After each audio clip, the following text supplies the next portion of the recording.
Olá, como vocês estão? Tudo bem? Estou aqui hoje de novo e dessa vez eu vou falar a respeito, em mais detalhes, da santidade. O que consiste a santidade mais especificamente, sobre a profunda identidade que existe entre a santidade e o arrependimento, né? Os santos não eram pessoas que nunca pecavam, eram pessoas que se arrependiam profundamente das suas faltas e suplicavam o perdão e a misericórdia de Deus. E para falar sobre isso, eu vou trazer alguns exemplos da Bíblia, a começar pelo exemplo de Davi. Davi, que é dito no livro de Samuel, que era um homem segundo o coração de Deus.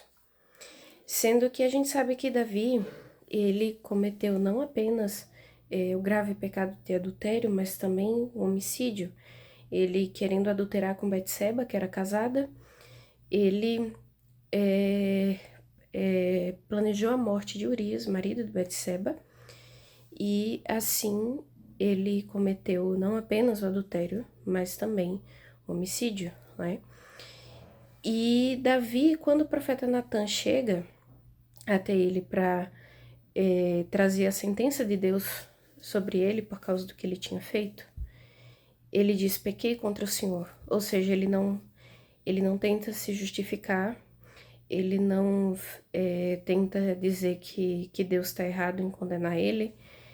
Pelo contrário, se a gente for ver no Salmo 51, por exemplo, que foi escrito por Davi, a gente vê como Davi ele tinha uma profunda contrição de coração, como ele reconhecia a sentença de Deus sobre ele pelos pecados dele como justa e se arrependia e pedia perdão a Deus. Então foi isso, fundamentalmente, que fez Davi ser um homem segundo o coração de Deus, porque mesmo com os pecados que ele cometeu, por sérios que fossem, mas ele nunca deixou de ser humilde, de reconhecer a Deus como justo e reto juiz, e nunca deixou de pedir perdão a Deus, né? E se a gente for ver no livro de Ezequiel, nos é prometido por Deus, né, que Ele nos dará um coração novo. E em Filipenses, lá no Novo Testamento, tem um trecho que há traduções diferentes para esse trecho, né? Em algumas Bíblias ele está traduzido como tende todos o mesmo pensamento que havia em Cristo Jesus, e em outros está traduzido como tende todos o mesmo sentimento que havia em Cristo Jesus. Acontece que esse coração novo que Deus diz que vai dar pra gente, né, no livro de Ezequiel, o coração que está dito na Bíblia, ele é o centro da vontade. Por isso que quando se vai explicar, né, que o nosso coração tem que estar conforme o coração do nosso Senhor Jesus Cristo, às vezes se usa a palavra pensamento, às vezes se usa a palavra sentimento, mas é porque, na verdade, o centro da nossa vontade, o nosso pensamento, o nosso sentimento, ele deve estar alinhado com o pensamento, o sentimento de Cristo.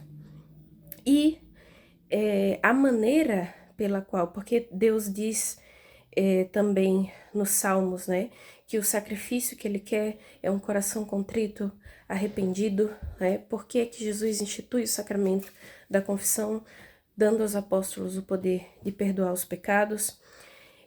Tudo isso é porque é por meio do arrependimento, que o nosso coração, o arrependimento oferecido a Deus, em pedido de misericórdia, em pedido de perdão, como o ladrão da cruz, não é?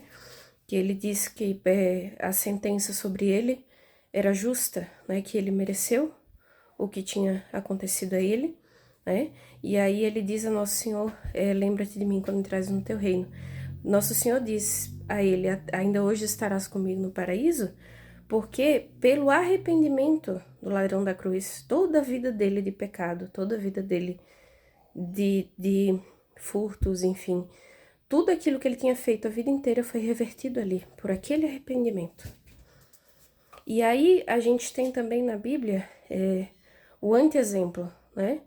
A gente tem o exemplo de Judas, e justamente o que a gente não deve fazer. Judas, ele sentiu remorso pelo que fez, mas ele não foi capaz de se arrepender, não foi capaz de pedir perdão, e por isso ele morreu sem o perdão de Deus, né?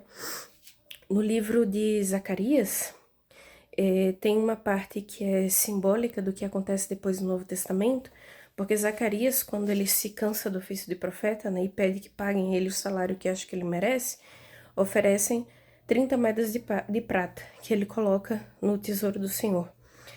E depois Judas, ele vai e vende Nosso Senhor em troca de 30 moedas de prata. Mas quando ele vai tentar colocar no tesouro, né, não aceitam aquele tesouro, porque não aceitam aquele dinheiro porque é dinheiro maldito, é preço de sangue, né? E Judas, ele claramente, se a gente for ver no trecho em que a mulher, aquela mulher que ela lava os pés do Nosso Senhor com perfume caríssimo, né? Está dito ali que Judas, ele falou, não, mas por que ela está despejando esse perfume, assim, desperdiçando? Ela poderia vendê-lo e dar aos pobres. E está dito ali que Judas só falou isso porque ele era ladrão, ele tinha o amor desordenado pelo dinheiro, né? A ambição desmedida. Então, ele encontrou uma justificativa, né? Ele encontrou uma justificativa para o pecado dele. A gente vê que ali aquele pecado já estava presente, né? O pecado que depois levaria ele à ruína já estava presente em grau menor.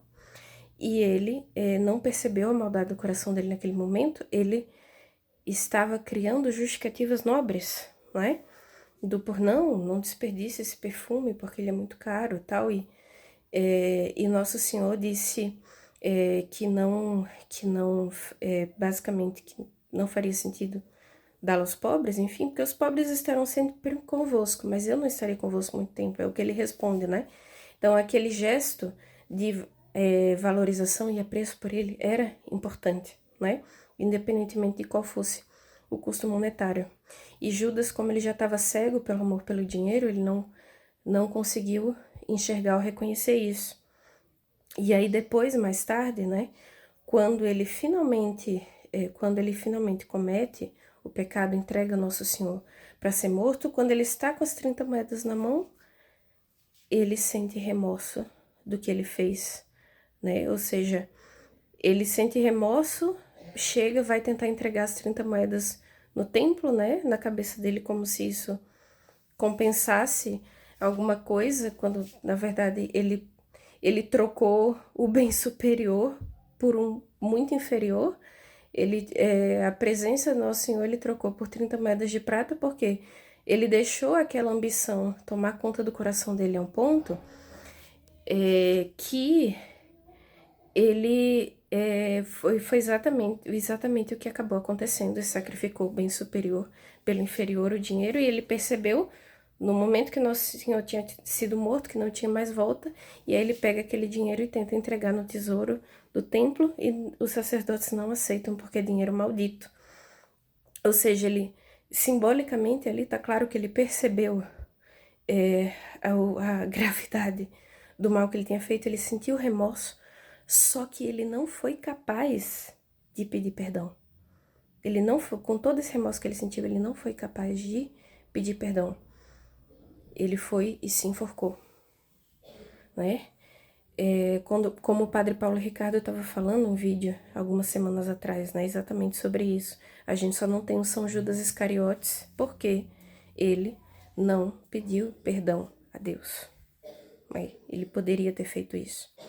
E lembrem que no Apocalipse, no capítulo 12, o diabo, a antiga serpente, ele está referido como o sedutor do mundo inteiro e o acusador dos nossos irmãos. Ou seja, é dessa forma que o diabo procura nos destruir. Primeiro nos seduz ao pecado, depois nos acusa e nos incute vergonha para que nós não confessemos.